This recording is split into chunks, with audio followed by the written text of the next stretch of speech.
ទឹកធ្លាក់ក្បាលឆាយមានទីតាំងស្ថិតនៅក្នុងស្រុកព្រៃនប់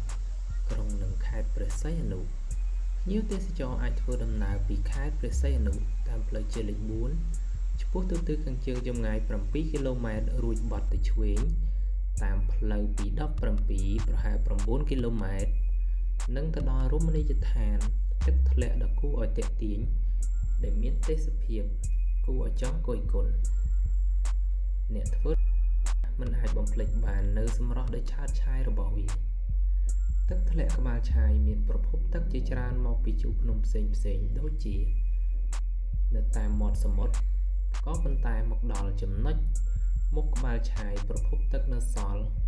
ផ្លូវទឹក3សម្រាប់ហូរដែលមានកម្ពស់ពី2ទៅ4ម៉ែត្រចរន្តទឹកមកដល់ចំណុចក្បាលឆាយផ្លូវទឹកមានតែមួយដែលមានទឹកហូរខ្លាំងហើយធ្លាក់ល្បាក់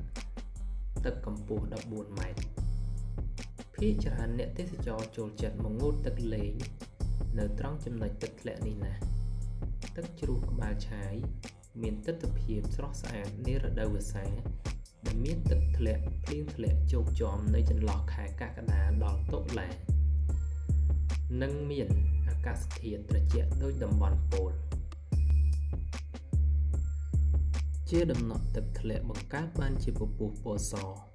បែកផ្កាត្រែងលាន់ឬសូរយ៉ាងពិរោះរណ្ដំលាយឡំនឹងសំឡេងសត្វបក្សាបក្សីយំអើងកងប្រៀបបានជាចង្វាក់ភ្លេងកំដរអារម្មណ៍ដល់ភ្ញៀវទេសចរឲ្យបំភ្លេចអស់នៅទុក្ខកង្វល់សោកសៅទាំងឡាយប៉ុន្តែស្ថិតនៅក្នុងរដូវ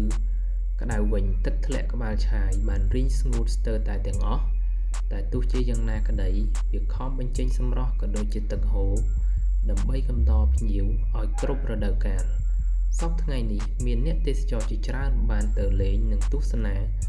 ងូតទឹកកំសាន្តលេងដោយសារតែតំបន់ទឹកធ្លាក់នេះមានលក្ខណៈទឹកធ្លាក់ពីលើភ្នំ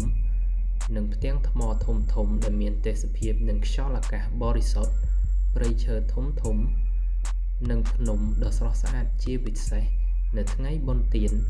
ឬក៏នៅចុងសប្តាហ៍ក៏មានភ្ញៀវមកលេងយ៉ាងច្រើនកុះករផងដែរ